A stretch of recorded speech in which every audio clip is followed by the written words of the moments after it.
Wednesday morning mga boss, magandang Wednesday morning mga boss. So natapos na namin kayo na mag-jogging noong umaga.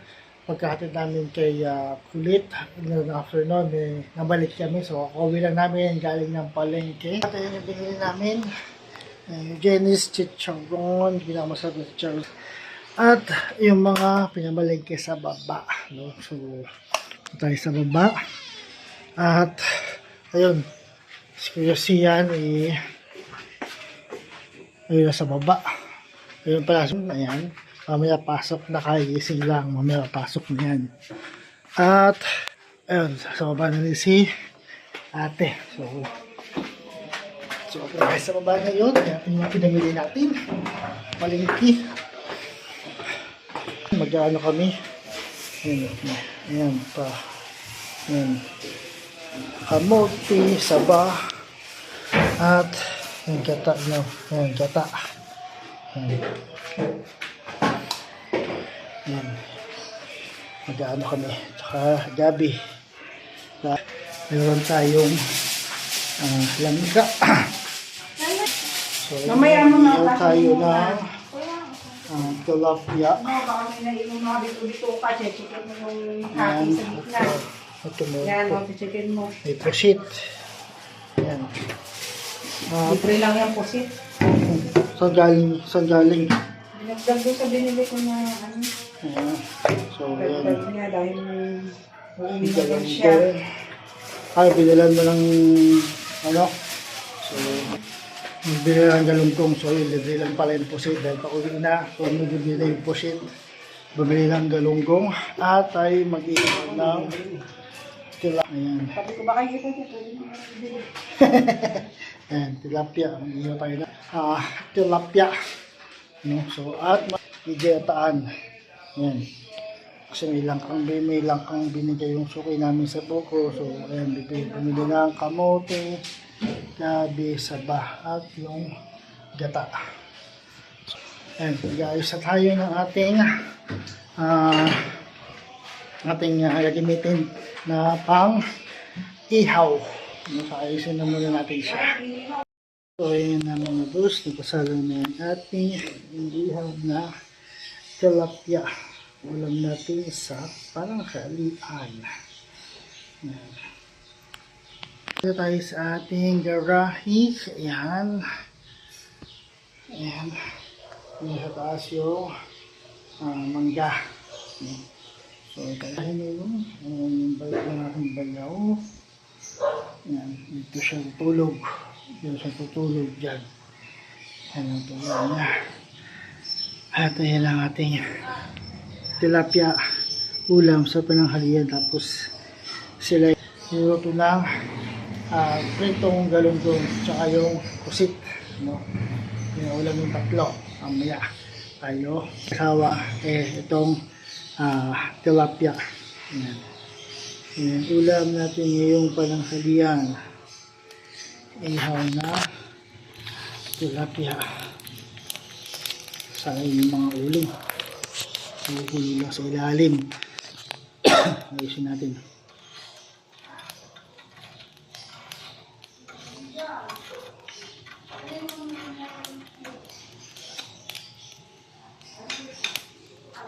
Ayan ang ating iihaw na tilapia.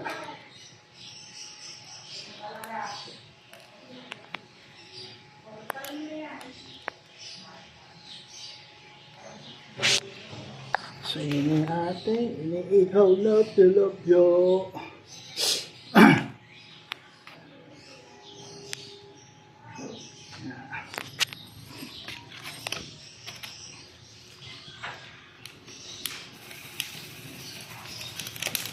Babagahin muna natin.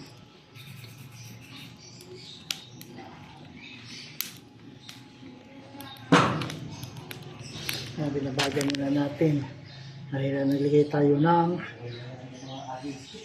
dagdag na uling. Dahil sa mga yung uling natin may mga durog-durog. So, pinabaga natin muna para magbaga yung mga uling.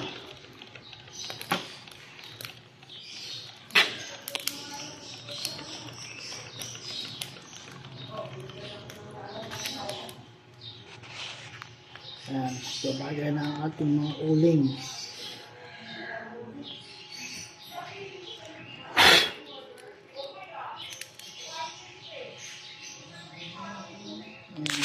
Ano tayo sa ating gagawin? Yan.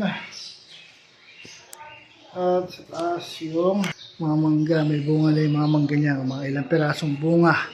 Siguro mga 10 na yung mga bunga niyan. So marami ng bunga na naman. Marami naman tayo maha-harvest ng mga mangga sa susunod na araw or buwan. No? So, ayan na yung ating mga inihaw. So,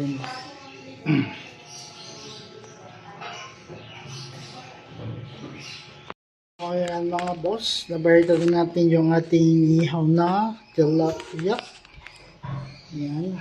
So, sakto-sakto rin sa ating ihaw, kaya hindi natin yan yung half-half lang gawin natin katulad ng dati. So, sakto lang siya sa ating ihawan. So, ayan. Ayan ang ating tilapia ihaw. Ayan, ito pa rin tayo sa ating garahe. Ayan, garahe. Ayan. Ito pa tayo sa garahe natin. At ayan yung mangga pa rin. No? So, ayan, kape tayo. Ayan. Piyaw kanina at tumahin na tayo dahil medyo nakakahapo yung aming pagkabili. Yung pamamiligi namin kanina nakakahapo, nakakaubos ng lakas. Kaya, pinukal ng kape at pinakamain ako tinapay para mabalik yung ating lakas ay nakakahapo. So, ayan ang ating tilapia ihaw. So, pagpayaman natin siya para maging baga.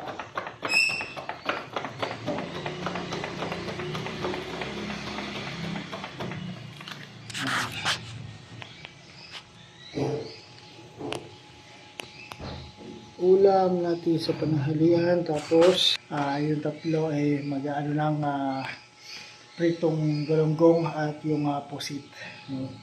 So, tara, tingnan natin yung nilulutong galunggong sa loob. Piniprito ang galunggong ni ate. So, tingnan natin yung galunggong sa piniprito. Tapos na pala ang galunggong. Ayan. So, ito, taksiw na lang ito. Tapos na yung galunggong.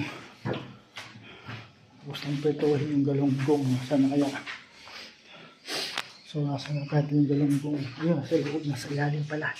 Nasa ilalim ng ating storage. Ayan. Ayan yung pritong galunggong. Ayan.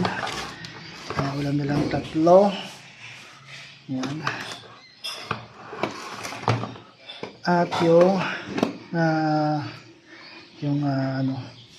pusit, ayan, hindi ko makuha sa ilalim. Ayan, yung pusit. So, ayun yung ulam sa pananghalian namin ngayon.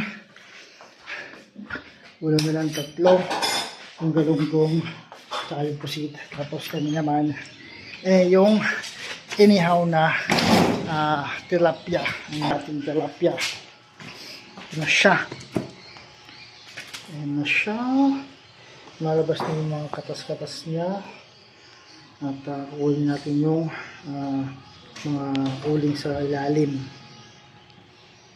Kunin yung mga uling sa ilalim, sayang. So, ayan mga boys, tapos na yung ating ihaw na tilapia. Ayan na. So, pasok na natin siya. Tapos tayo mag-ihaw. Harap. Tapos tayo mag-ihaw ng ating tilapia. Pasok muna natin siya. At si ate naman gagayat ng panghiyataan.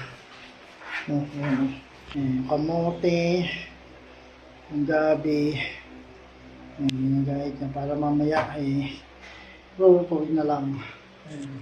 Tapos na diba? Mamaya ilulutuin na lang yan. At yung ating saging. Ayan. Saging na saba. Ayan. Ating saging na saba. Tapos, ayun, mamaya, tayo nagpunta yung asawa ko sa eskwelahan dahil may PTA meeting sila. So, mamaya ay, dahil 10:50 na ang start dose now. Katapos lang natin. So, kaya, mamaya, pagbalik niya, doon pa lang kami kakain. Pagbalik niya, galing ng PTA meeting. Tapos, si Kuya Sia naman, ang papasok mamayang hapon. So, ano pa naman kasi siya. Alas 12 papasok nila. No. So, hindi pa siya nakakapag-ready. Alas 12 pa naman ang kanyang pasok. Siya cellphone na lang. Cellphone muna. No. So, ayun mga boss, tapos tayo mag-ihaw ng ating tilapia. So, hintayin na lang natin umuwi yung asawa ko tsaka si Kulit para pagkatapos kakain na kami ng pananghalian. Kakapagod din gawa para mag ihaw, no?